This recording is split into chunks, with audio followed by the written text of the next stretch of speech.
une imprimante 3D qui permet ensuite dans les villages de fabriquer des pièces pour réparer des pompes, pour monter des vélos, pour faire des machines. On va pouvoir ici aussi, et ça c'est quelque chose qui nous tient énormément à cœur, permettre de faciliter la vie des petites entreprises, de permettre leur développement et surtout leur création.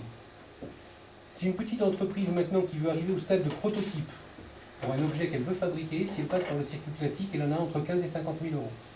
En passant par le Fab Lab, elle arrive au même résultat entre 50 et 300 euros. Le calcul est vite fait. Et tout l'argent qu'il n'est pas obligé de mettre là-dedans au départ, il peut le mettre dans autre chose et surtout, il n'est pas obligé d'obtenir un financement déjà qui le sert jusqu'au bout, juste pour arriver au stade du prototype.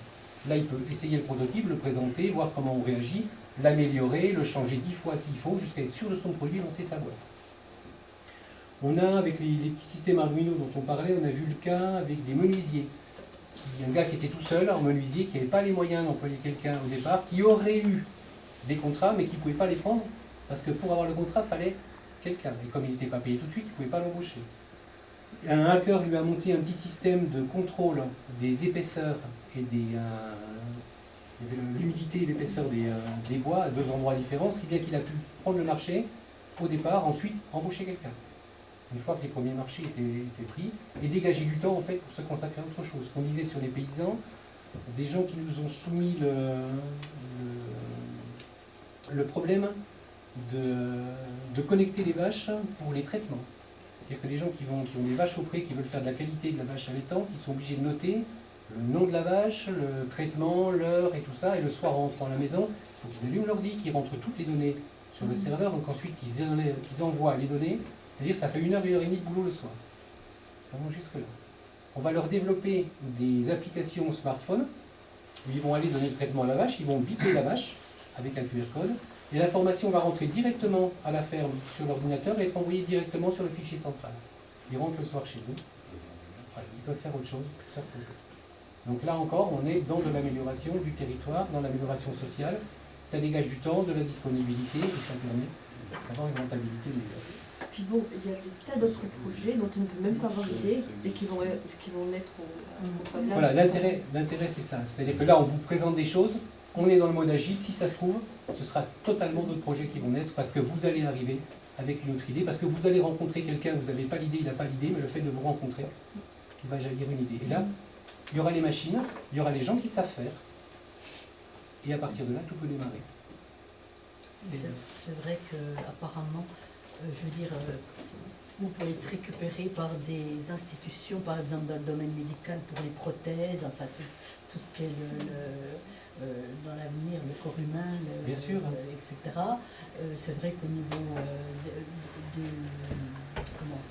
de l'immobilier, tout ce qui est architecte et tout ça, on a beaucoup de demandes là-dessus. c'est fabuleux ce qui va pouvoir se faire en créant des maisons, de l'habitat, etc. Mais il y a déjà des maisons qui s'impriment en 3D avec des énormes imprimantes. Ouais. En fait, on a avec les Fab Labs, ce que je vous disais tout à l'heure, la première innovation disruptive dans notre histoire de la technologie.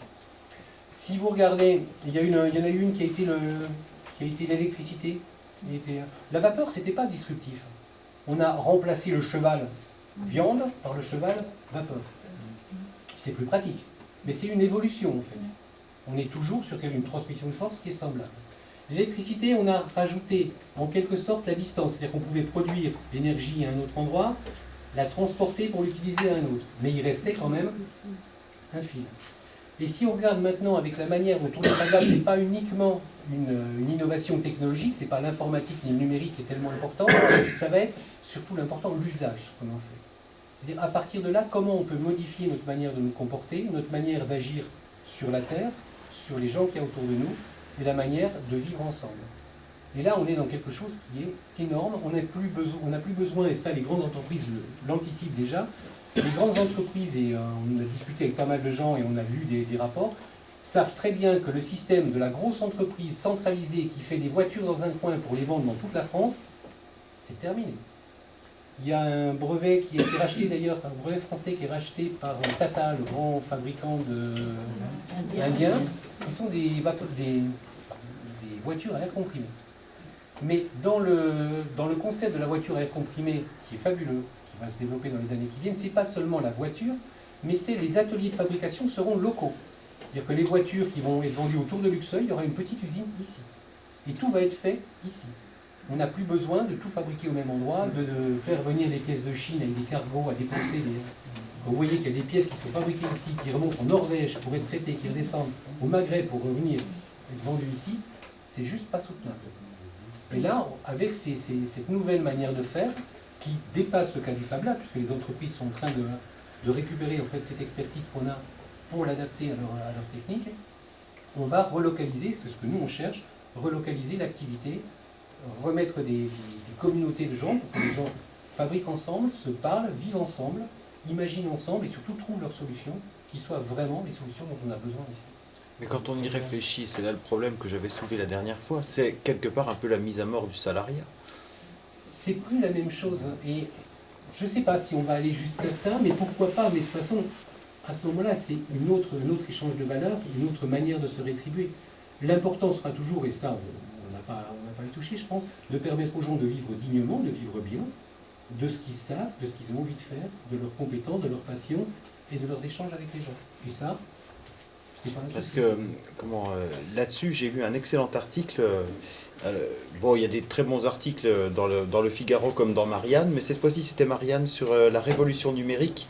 Et justement, ils reprennent l'aspect disruptif, mais cette fois-ci, on va dire, ils vont l'utiliser à des fins, des fins mondiales qui vont totalement à l'encontre de ce qu'on a vu ce soir. Ouais. Donc c'est un article que je vous invite vraiment à lire, ça s'appelle la révolution numérique est-elle potentiellement une arnaque? Et c'est vrai que c'est très très bien décrit. Il y a aussi Daniel Cohen qui fait un interview sur ce sujet-là et qui va vraiment révolutionner l'économie, mais sans période de transition, sans aucune période de transition, et ça risque vraiment de nous faire très très mal. Et ça c'est vraiment intéressant parce que c'est pas le premier à le dire. J'avais déjà étudié cette question avec d'autres économistes ou alors avec le groupe Ars Industrialis aussi. Oui. Et c'est vrai que cette période d'absence de transition, il y a tellement de disruption partout, à gauche, à droite, dans un sens positif comme dans un sens négatif, ça provoque un choc, on va dire, presque tectonique de visions très différentes. Je pense que c'est très dangereux si justement on essaye de rester à un niveau global. C'est-à-dire si on suit le système actuel, et économique et financier, qui se base uniquement sur quelque chose de global sans avoir un sens bien ancré en place. Avec ce qu'on fait au niveau des... Qui est-ce qui va maîtriser justement tout ça? Je ne ferai certainement pas confiance aux gens qui gèrent le système au niveau mondial pour maîtriser ce qui va se passer. Alors nous, on propose toujours, on dit nous on fait des petites structures locales, ici où les gens peuvent se retrouver, ou à la limite si on imagine un scénario, un film catastrophe, eh bien on est tous là et on a tous des compétences, et à la limite on est capable de s'en sortir, même si tout s'effondre. C'est vraiment pourri, là c'est vraiment du scénario catastrophe, mais en fait l'idée des Fab Labs c'est un peu ça. On a des groupes de compétences locaux, mais qui sont reliés avec tous les autres groupes de compétences locaux. Donc on a une connaissance qui est globale, mais juste sur la connaissance, l'entraide, parce que notre solution elle peut servir à d'autres, mais on va la faire ici avec les gens d'ici pour les gens d'ici. Donc on a une autonomie. Si effectivement le système global s'effondre, ben, chaque petite cellule peut très bien tenir, on peut très bien se passer d'Internet. Parce qu'on est capable, nous, on en revient au sujet, mais si on nous coupe l'Internet complètement, nous on est capable de le remettre. Et on est capable de se débrouiller avec quasi rien comme énergie pour le faire. Seulement c'est une manière différente de le faire. Le problème d'Internet tel qu'on le connaît, et on est obligé d'en venir là parce que c'est ce qui guide en fait, le système qui s'explique, on a un Internet, ce sera peut-être plus simple là-dessus. Pour l'instant, le système sur lequel on est tous basés, vous avez un niveau mondial, avec des gros serveurs qui gèrent tout, qui vont distribuer sur des niveaux, je schématise, mais c'est un peu ça, nationaux, qui vont distribuer sur les régions, qui vont distribuer sur les villages, qui vont distribuer sur les maisons. Si vous coupez là, ou n'importe où, à un point, là vous n'avez plus rien. Si le système global s'effondre, c'est-à-dire si on n'a plus des millions d'euros pour entretenir ça, il n'y a plus rien. Le système que nous, on met en place, ce qu'on appelle un réseau mesh, vous avez des points. Les points, c'est vous. Votre téléphone portable, votre ordinateur, une antenne, une voiture, parce que les voitures, maintenant, elles ont des puces, elles sont connectables, et chacun est relié avec tout ce... du réseau d'eau. C'est ça. C'est le principe, ce qu'on appelle mesh, c'est-à-dire, en fait, le maillage. On nous a en plus bouclé, quoi, maillé. C'est un réseau maillé, ce qu'on appelle un réseau maillé. Vous êtes là, vous coupez celle-là, mais l'information, elle s'en fout. Parce qu'au lieu, au lieu de venir là, ben, elle viendra par ici, elle viendra par là, et en plus les informations sont dispatchées dans tout le réseau en même temps. Donc ça ne veut pas tomber en panne. Il suffit que ce petit réseau qu'on met en place chez nous, on le met en connexion avec le réseau qui est à 20 km de là, puisqu'on a une portée, on peut aller jusqu'à 20 km de portée, de mettre une antenne entre. Celui-là est connecté entre lui, mais comme on est connecté là, en fait tout le monde est connecté comme nous. Et en fait on reconstruit, très très vite un réseau global et continue à échanger nos informations, nos capacités, nos moyens, nos besoins, sans dépendre du système qui se serait effondré après. Enfin bon là on est dans la politique fiction et ça dépasse de loin le... Non, moi je voyais plutôt comme un choc de vision de l'esprit, c'est-à-dire entre les organisations mondiales de commerce mondialisées et puis Mais les je suis petites pas structures. sûr, avec les discussions qu'on a eues la journée du 11 avec plein de gens, je suis pas sûr que les gens aient vraiment une vision très arrêtée sur les organisations, ou pensent que les organisations mondiales du commerce aient vraiment une importance dans leur petite vie tous les jours. Je crois que la plupart des gens s'en passeraient bien s'il y avait une solution de faire autrement. Et qu'on n'a pas forcément besoin de toute cette finance qui crée des tas de choses pour nous dire que, et si on arrive à faire des choses toutes simples, c'est-à-dire si on vous propose en fait, supposez, l'exemple est mauvais, excusez-moi, mais que vous ayez quelqu'un de votre famille qui perd une main, si on vous dit, ben, on a deux solutions, on a une qu'on peut faire ici à 500 € qui marche super bien, et une autre, vous allez aller voir des gens qui vont vous la vendre 20 000 parce que c'est passé, je ne suis pas sûr que les gens disent non, je préfère la solution à 20 000. Non, je pense que ça passera par le juridique. Ça dépend. Même. Il y aura une grosse, à mon avis, bataille juridique. Avec pour, le Creative Commons, il ne peut pas avoir de bataille juridique, c'est déjà pris. à voir. On verra bien, hein, mais Nous, on le voit quand on voit les traités comme le CETA ou le TAFTA ou des choses comme ça, bon, c'est juste un exemple, il y en aura d'autres. Hein. Je pense qu'on a du souci à se faire quand même. Là où on a échappé à ça, c'est qu'ils n'ont pas vu venir la disruption assez vite. Le même souci qu'avec Internet ou les maillages, quand on a un réseau, c'est contrôlable. Quand on a un réseau de réseaux, c'est plus contrôlable. C'est ce qui s'est passé avec les selles, vous en parliez. Oui, mais on sait que ça... le pas, il n'est pas là, c'est juste que la philosophie même, je parlais avant des Artcraft, ça n'a pas marché réellement non plus, mais moi ce qui me plaît, c'est que ça interroge justement le système humain, c'est-à-dire, et au bout d'un moment, on ne peut pas... ah bah je m'occupe du petit service que ça me rend, je dis pas par rapport, je dis de façon générale, ça demande forcément au bout d'un moment de s'interroger. Si vous voulez, je vais prendre un exemple. Vous parliez tout à l'heure de la vache et du smartphone. Le problème, il est simple. Ça existe. Il est hors de question de mettre des puces à qui quoi que ce soit. Il faut passer un modèle de production agricole simple, petit. On se passe totalement de ça. Alors, il n'y a pas des puces. Il n'y a pas des puces sur la Non, vache. mais Il y a un je veux QR dire, au code, bout d'un juste moment, un dessin. Mais par contre, l'objet qui n'est pas fabriqué est peut-être la meilleure solution. Mais ce que je veux dire par là, mais ce que je veux dire par là, c'est que le système de, je ne maîtrise pas le vocabulaire, mais de collaboration et de tout ça, fait qu'au bout d'un moment, on est obligé de se... Ça amène à se poser des questions aussi sur le fonctionnement dans la vie de tous les jours, sur tous les domaines. Mais là où je me suis peut-être mal exprimé, c'est-à-dire que c'est la discussion qu'on a vue avec les paysans qu'on a eus, ce qui les intéresse, c'est que ça leur dégage 1h30 par jour pour se consacrer correctement à leur travail et pouvoir le faire. Sinon, ils ne peuvent plus. Financièrement, ils ne peuvent plus. Oui, mais dans les grands ils seront foutus de toute façon. C'est pas grave. Ils seront foutus de toute façon. On laisse les grandes fermes. Ce qui nous intéresse, c'est voilà. Les grandes fermes se débrouillent, elles n'ont pas besoin de nous, elles le font très bien, Oui, elles mais investissent. le petit paysan, enfin, on va pas rester sur cet exemple parce que ça... Ben ici, il a quand même du sens. Dans la région, ça a du On est sens. trop presque dans un espace. Mais le petit paysan qui a déjà besoin de ce système, il a dû mettre le main dans l'engrenage. Il faudrait quitter l'engrenage des ailes. Mais parce qu'il n'a pas eu le choix jusqu'à maintenant. On est bien d'accord. Il nous demande Mais d'en sortir. moi, Et nous, on lui donne le moyen d'en sortir, en fait. Non, il n'en sortira pas. Si. S'il ne renverse pas la table, il Non, s'en sort pas. mais il ne peut Non, pas. il Comment peut voulez-vous pas. renverser la table avec le crédit agricole des D'abord, je prends Martial Grossetête qui est venu faire la conférence il y a Un an. Une année. il y a une année. Moi, je travaille avec ses farines. À un moment donné, il s'en est toujours sorti parce qu'il a dit non. C'est-à-dire qu'il a toujours dit non. Mais j'entends bien. Voilà, mais je ne veux pas qu'on parle de ça, je veux qu'on reste dans la philosophie des Fab Labs, parce que c'est le sujet.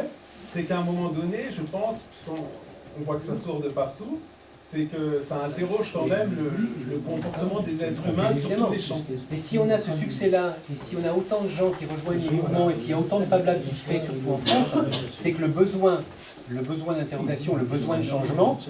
Mais alors est-ce qu'à un moment, ça va être de ne pas répondre aussi, de dire à la personne, écoute... Ah ben on le fait, oui, il y a des projets qui n'intéressent personne. On n'est pas obligé. Si quelqu'un vient dans un Fab Lab en disant « oui, j'aimerais monter un projet là-dessus », si ça intéresse personne, personne ne se mettra dessus. Et là, on revient sur un problème qu'on n'a pas le temps de traiter ce soir, qui est le problème d'éthique. Bah, non, oui, après, je veux dire, après, si on parle du fil, moi qui me pose, je suis très écolo, hein.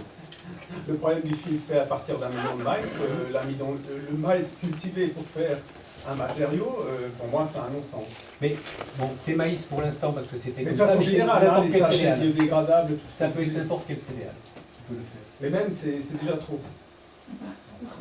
À ce moment-là, effectivement, on peut aller dans tous les extrêmes, c'est-à-dire on arrête tout, Non, non, mais c'est Non. pas forcément les solutions extrêmes qui sont... non, mais qui parce sont qu'il y a une privilégiées. concurrence avec l'alimentation. Mais, ouais, enfin, encore que, c'est pas les trois plaques en plastique Mais qu'on va faire même pour une si vache on est qui d'accord, vont- il faut de la transition et tout, mais ce que je trouve, justement, il faut que les gens, la question c'est est-ce que les gens ont conscience au bout d'un moment, le fait d'échanger, de partager, finalement, quand il y a du numéraire qui rentre en ligne de compte, il est très faible, Ouais. est-ce que ça les pousse aussi à se questionner sur le reste, c'est-à-dire philosophique, politique, Bien sûr. la relation aux autres. Je vous assure que ça c'était étonnant, c'était une des grandes surprises. Je ne m'attendais pas à ça et je l'avoue, j'ai fait preuve et il faut du temps. Ce que je vous disais, il faut vraiment du temps pour permuter. Je ne m'attendais pas à trouver cette ouverture et cette discussion, même avec des paysans, et l'intérêt qu'ils voient dans la chose. C'est pas je vais gagner plus d'argent, c'est je vais pouvoir me consacrer mieux à mon métier, je vais pouvoir cultiver autrement, je vais pouvoir m'occuper de choses que je ne peux pas faire et que je suis obligé de faire de manière Il y a ce chimique. problème qui nous a été soulevé par un paysan il y a 2 semaines, où en fait, lorsque les vaches vont véler, généralement elles s'isolent. Donc quand elles sont au pré, ça pose un problème. Parce que si jamais la vache s'isole et qu'elle va dans un fossé, que le veau tombe dans un fossé, c'est une perte sèche pour Il se l'agriculteur noie. parce que le veau il se noie. Et il n'y a aucun moyen en fait d'apporter une solution. Si on connecte les vaches, Alors, ils n'ont pas le temps d'y aller quand elles sont au pré, ils sont dans un schéma économique, financier et industriel, parce qu'ils sont pris par des tas de choses, parce qu'il y a des rentabilités, parce qu'il y a des prix, parce qu'il y a des machins, parce qu'il y a des ceci, ils ne peuvent pas s'en occuper. Donc en fait, ils perdent des veaux pour ça. S'ils perdent des veaux, ils perdent forcément du temps, donc ils perdent la disponibilité pour mieux faire leur travail, et ils sont encore plus serrés au niveau financier. Donc ils ne peuvent pas évoluer. Si on leur apporte une solution par la communauté à un prix qui est très bas, ils gagnent énormément de temps, ils sont un système plus autonome, ils n'ont pas besoin de gagner de l'argent pour payer les pertes. Si je discutais, alors je sais sais plus son nom, celui qui fait des farines bio vers Chamblit, hein. Je ne sais pas si c'est s'il est en rapport avec les gens dont vous parlez. C'est Marcel, non C'est lui, donc on a discuté, on s'était rencontrés il y a une paire d'années. Il m'a dit, moi, rien qu'au début de l'année, simplement, alors ça n'a rien à voir avec le Fab Lab, mais encore, parce qu'on fait du bio au Fab Lab aussi, rien que le fait de ne pas mettre d'intrants dans sa ferme, il gagnait 50 000 €. Oui, mais là, encore une fois, ils ont toujours dit non. Mais c'est ce qu'on fait dans un Fab Lab, on dit forcément non. On ne le dit pas forcément en criant avec des drapeaux, mais Ils ont- dans la démarche, il y a forcément Je un le non. connais bien, on se connaît très bien, il a toujours dit merde au système. Alors nous, on développe par exemple avec des drones, des applications qui permettent de savoir en survolant vite fait un champ, avec un drone ça coûte rien au niveau du vol, s'il faut mettre de l'engrais ou pas mettre de l'engrais, pour les gens qui veulent en mettre. Mais si on en met juste quand il faut, ou pour arroser c'est pareil, on met juste ce qu'il faut quand il faut.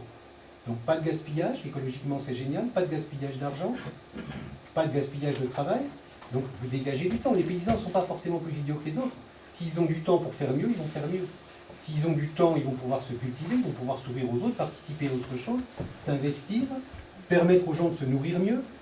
Et quand ils vont avoir, parce que là on en a rencontré des gens qu'on a aidés, je vous assure que là, allez, pas tous, hein, on a toujours une perte dans les gens, mais 90% des gens, ils vont avoir envie d'aider d'autres gens. Pas forcément la personne qui l'a aidé, mais quand quelqu'un va le trouver en disant, voilà, on aurait besoin d'aide, par exemple, faire un jardin partagé, ils ne vont pas pouvoir dire non, ils n'ont pas envie de dire non. Parce qu'ils ont été contents, parce qu'ils voient ce que ça apporte, et puis parce que vous voyez le bonheur et l'échange que vous faites avec les autres gens. Et ça change complètement les choses. Et nous, on l'a vécu personnellement aussi. on n'a pas parlé non plus de tout ce qui peut être créé grâce à un Fab Lab, notamment sur très localement des emplois. Et c'est ce à quoi Norbert et moi travaillons. On a déjà plusieurs projets qui sont prêts. Notamment on des attend- ateliers de couturières. C'est-à-dire qu'au lieu de faire venir du vêtement de Chine avec un impact écologique qui est quand même assez alarmant et un impact humain qui est terrible, on peut imaginer en fait création de petits ateliers de couturière. Il y a Et plein qui de sont gens. rentables, et qui redeviennent rentables avec ces Avec la technologies. découpeuse laser, par exemple, on peut découper les patrons qui existent déjà sur Internet. Le plus difficile, c'est de patronner. Des gens qui savent monter un vêtement, Il y en a plein. Donc Mais moi, après, j'ai- il suffit de modifier sur Internet le patron. C'est à la portée de plein de gens. En fait. Changer la valeur. Vous avez votre patron qui est tout fait sur votre ordinateur. Si au lieu d'avoir une taille de 75, vous mettez 80 parce que la personne a 80, le patron se change tout seul. Vous envoyez le fichier sur la laser, ça vous découpe le tissu. Tout est marqué, tout est découpé. Vous assemblez. Nous, on est en train de remonter cette brodeuse. On a une brodeuse 12 fils, 12 couleurs qui fait des gros motifs. Vous pouvez dessiner un modèle juste pour vous, à un exemplaire. Ça ne coûte pas plus cher avec nos technologies de faire un exemplaire que d'en faire 100 000. Aucun intérêt d'en faire 100 000. Donc vous revenez en fait à une couture qui est la couture d'avant les années 50, pour une personne, à façon, avec toute la qualité que ça a, le lien humain que ça crée, l'originalité, la personnalisation, pour un prix qui va devenir, en fait, tout à fait supportable, parce que la qualité sera meilleure, que le prix des grandes chaînes Pimki, Zara, où en fait on passe par des gens qui sont Tenez. exploités partout. Et je pensais à une chose, voilà, ça m'en revient à l'esprit sur le plan les systèmes sociaux. Bon, tout ça, enfin, moi j'y vois que du positif pour aider les gens, mais les systèmes sociaux, on pourrait presque assimiler ça, ne le prenez pas mal, à du travail dissimulé par exemple. Alors c'est effectivement une attaque qu'on a. Parce qu'on a besoin de payer. Bon, après, on peut débattre des abus de l'Élysée en matière de taxation, mais il faut quand même nourrir la Sécu, il faut quand même nourrir tout ça, il faut nourrir le système.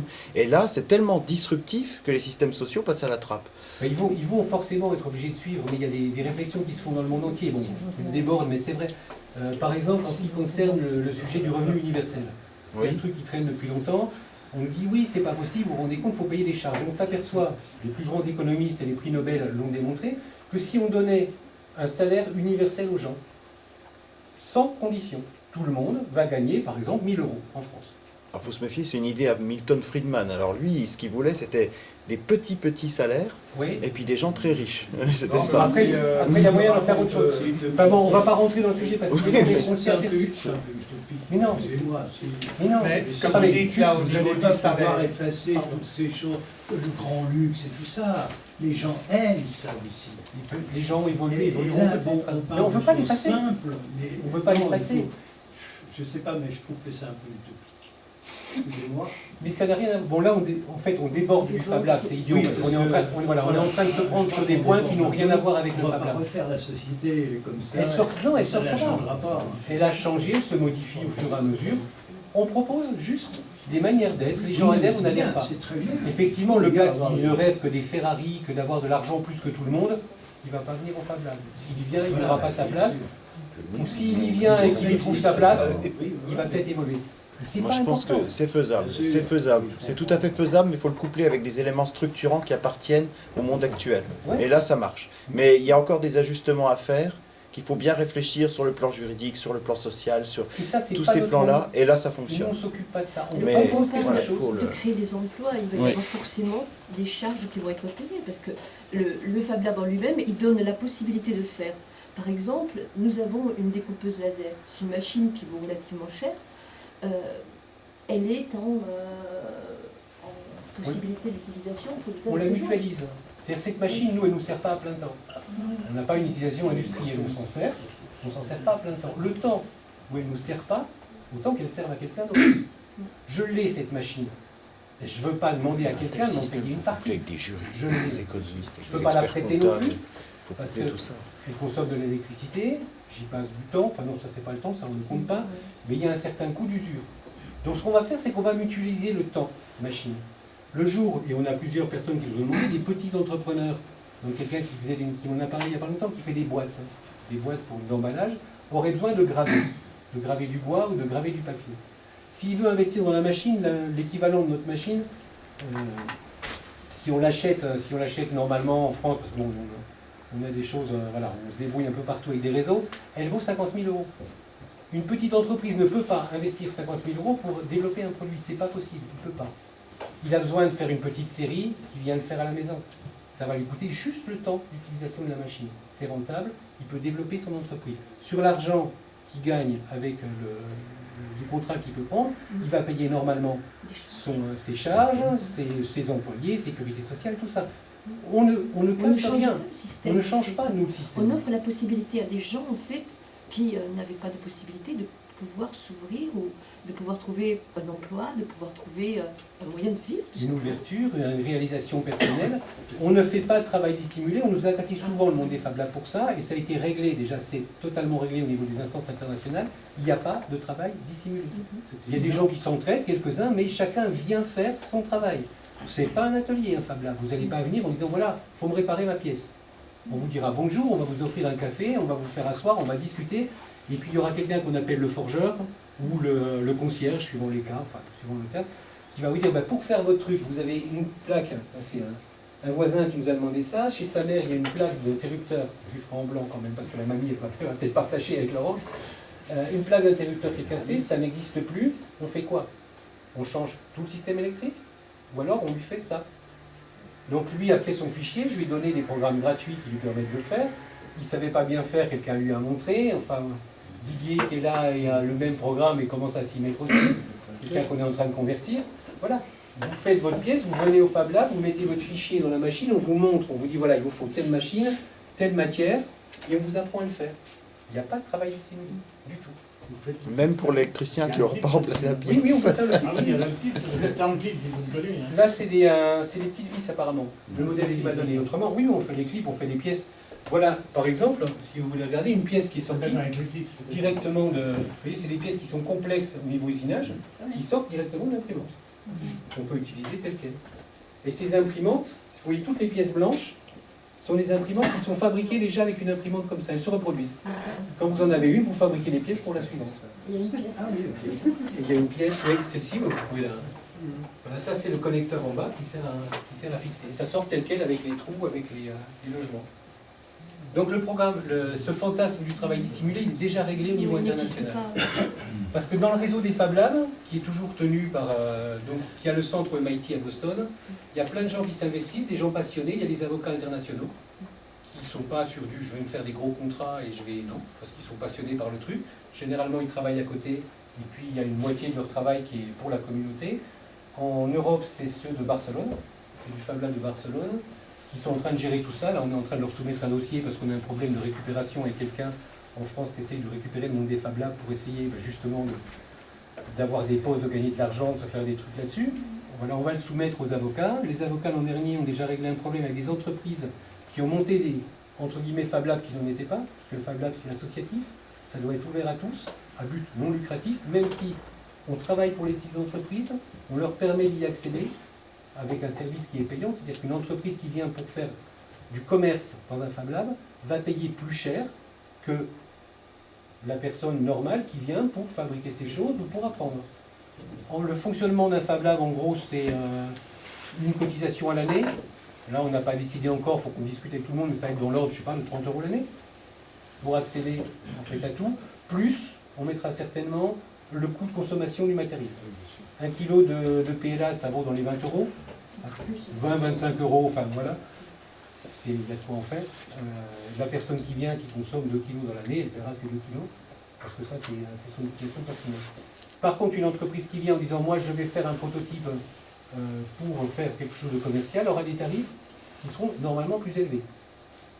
Et une entreprise qui veut carrément privatiser le Fab Lab, ça se fait aussi, en disant voilà, moi je réserve le Fab Lab pendant une journée, une demi-journée, une semaine pour faire ce que j'ai envie de faire avec les machines, aura là un prix qui sera un prix commercial de location de machines, comme il le fera avec un sous-traitant.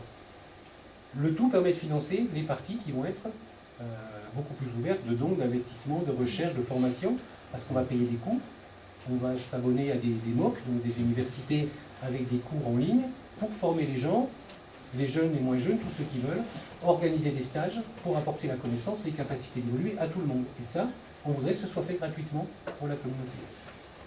Et on arrive très très bien à descendre énormément le niveau financier nécessaire pour avoir une efficacité sociale, une efficacité économique locale, en utilisant des systèmes un peu... Est-ce que l'inverse existe ou c'est une entreprise qui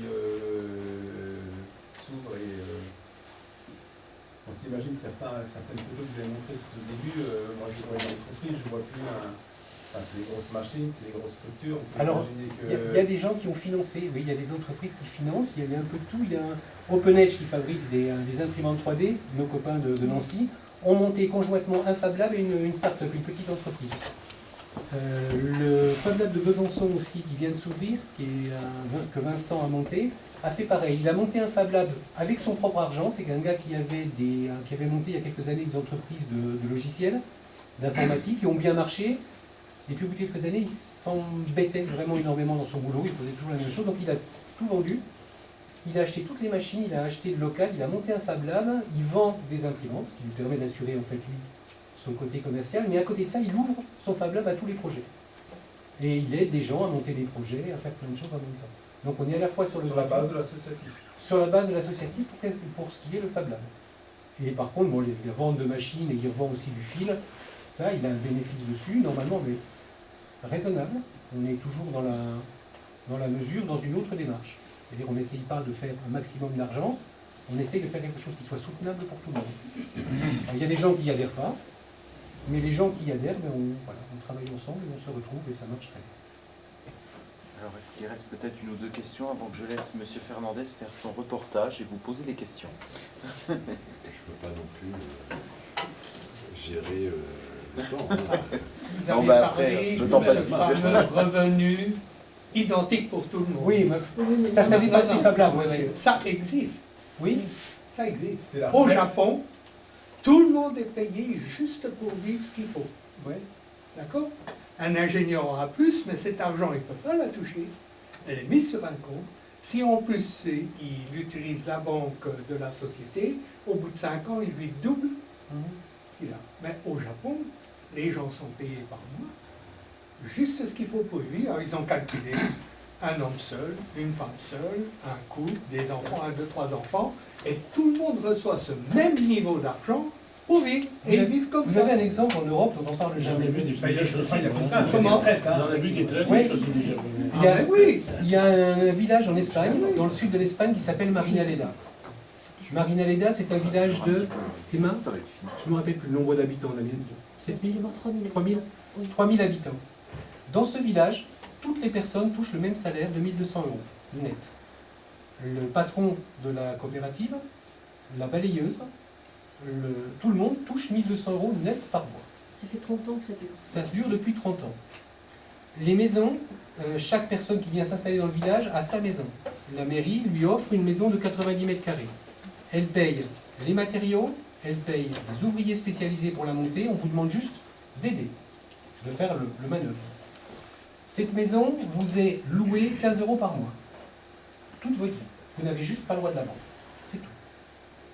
Tout le monde travaille autour d'une coopérative agricole, parce que c'est une région agricole. Ça fait 30 ans que ça dure. Ça marche très bien. Il y a zéro violence, zéro dégradation. Comme disait un jeune qu'on a entendu, il disait, mais attendez, mais pourquoi j'irais détruire le banc ou casser l'abribus? C'est mon oncle et mon père qui l'ont monté. Et ça marche. Ça fait 30 ans que ça marche super bien, les gens sont super heureux, ils gèrent la santé, tout ce qui est culturel, sportif et éducatif est gratuit, absolument gratuit. Et ça marche. Il y aura beaucoup d'exemples comme ça. je crois. Et on ne nous en parle pas, mais il y en a quand même. Oui, mais là, enfin, c'est pas le revenu c'est à petite échelle et puis ça reste sur le principe de la SCOT. Non, c'est c'est plus large que ça, parce que... Justement, c'est là, alors, il y a toujours le même principe, c'est petit système, ça marche. Bien sûr. Et Mais là, on rejoint ce et qu'on disait sur grand, les Fab Labs. On ne va pas faire un Fab Lab mondial. On fait un Fab Lab à Luxeuil, il y en aura peut-être un jour un à Kers, il y en aura un à Vesoul, on est en train de discuter pour en faire un autre sur le coin, un itinérant, certainement pour aller à la rencontre des petites communes, et un autre basé plus sur la culture. Et on est tous, il y a celui de Saint-Loup, la Haute-Comté, qui est en train de se monter, avec qui on travaille. On les aide un petit peu à mettre en place quand ils ont besoin de renseignements. On est en train de se mettre tous en réseau. Sur Bourgogne-Franche-Comté, on est en train de monter un groupement comme ça, où on va tous être à partager les projets, mais chacun va travailler localement. Donc on en revient en fait à ce système-là. Localement, on va réussir à maintenir, et on aura la force de se maintenir ensemble. Ce qui manquait à tous les mouvements, que ce soit le punk, le hippie ou l'art and craft, qui leur a manqué, c'est la possibilité en fait de communiquer, d'échanger, de s'étendre et d'avoir une identité globale sans enlever la personnalité, le fonctionnement et la justesse de leur action locale.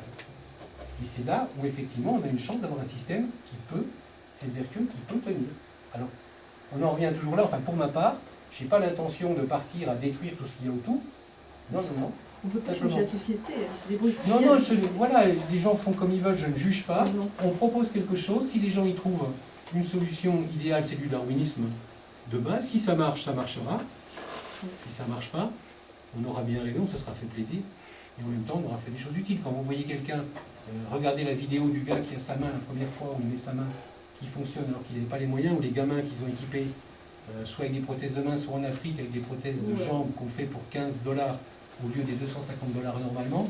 Vous avez vu sans doute la vidéo avec cet enfant qui a été équipé avec une main en Lego. Il était né sans main et il était devenu, son handicap est devenu un super pouvoir puisqu'il avait une main bionique maintenant. Et c'est vrai qu'à l'école, le handicap est vécu de manière positive et non plus de manière négative. C'est pas l'enfant avec une main en moins, c'est une enfant avec une main bionique. Ça, c'est Et maintenant, c'est la star de toute son école parce qu'il a sa main en Lego qu'il a dessiné lui-même. Il a choisi ses couleurs, il l'a monté avec les gens du Fab Lab, il a été intégré. Et ça rejoint ce que vous On disiez l'a tout vu à à la l'heure. télévision, dans les journaux Ouais, télévisés. mais il a été partie prenante, alors qu'il n'y connaissait rien, le pauvre môme, ni en informatique, ni en robotique, ni en impression, ni en Fab Lab, ni en rien. Il a été un acteur principal de sa solution depuis le départ. Donc il ne le vit plus comme un handicap, il le vit vraiment comme quelque chose d'extraordinaire. Donc il retrouve du sens par rapport à lui-même, il retrouve une valorisation de son image, et en même temps tout le monde fait des choses formidables. Et je vous assure que moi j'ai vu des gens, les gens qui ont bossé sur le truc la première fois que le môme est vraiment parti avec sa main, je vous assure que ça pleurait. Et le Fab Lab Culture, ça consisterait en quoi? On va voir. J'en parle pas trop pour l'instant. On est en train de discuter avec les gens du département pour donner en fait un appui. C'est parti de réflexion de professionnels de la musique et du spectacle qui nous disent que pour l'instant, ils n'ont plus les moyens de financer un groupe, par exemple un groupe de musique ou une troupe de théâtre, parce qu'il y a trop de monde autour. Et donc, s'ils partent à 2 ou 3, ils n'ont plus les moyens d'avoir un spectacle complet avec lumière, son et ça, nous, on peut. On peut, avec des systèmes, la carte Arduino dont on vous parlait, bon, il en faut plusieurs, mais ça reste dans les 15 €, il faut du petit matériel. On peut faire un système complet avec des effets laser, des éclairages qui suivent, non pas qui sont enregistrés, où le musicien, par exemple, est obligé de suivre un tempo, mais qui s'adapte à ses mouvements. C'est-à-dire s'il décide d'arrêter ou de ralentir son mouvement, toute la mise en place de la scénographie va suivre directement en captant ses mouvements ou le son. Et donc, en leur proposant quelque chose qui peut faire ça, ils sont capables de remonter un spectacle, de repartir en tournée à un coût qui est divisé par 10, ou 20, ou 5, suivant les cas, et donc de pouvoir continuer leur métier, et sans être obligé soit de rentrer dans des grosses structures, soit de casser le rare, de faire n'importe quoi, soit carrément d'arrêter. Ça répond à la désertification des territoires. Complètement. Je vais laisser la place à Monsieur Fernandez, parce que le temps passe vite.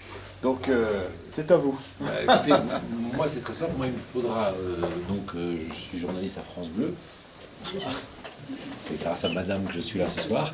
Voilà, moi je vais faire un reportage qui va être diffusé demain matin sur France Bleu Besançon sur l'université populaire. Aujourd'hui c'est le Fab Lab, mais il y a d'autres thèmes. Donc moi c'est présenté à la radio l'université populaire. Et donc moi ce que j'aimerais c'est avoir 3-4 personnes qui viennent régulièrement, qui m'expliquent ce qu'elles recherchent et pourquoi elles viennent ici, qu'est-ce que ça leur apporte. Ça va durer 2-3 minutes. Et puis après, je ferai peut-être une interview avec vous sur la globalité. Mais voilà, moi, j'ai pas besoin de me mettre à la tribune avec... puis tout le monde écoute, parce que sinon, plus personne ne parle. Donc voilà. Donc moi, une fois que c'est terminé, il y a 3-4 personnes qui viennent vers moi, et puis voilà. Si vous voulez venir voir les pièces. Donc ça serait peut-être l'occasion, justement, pendant que tout le monde vient discuter, voir comment ça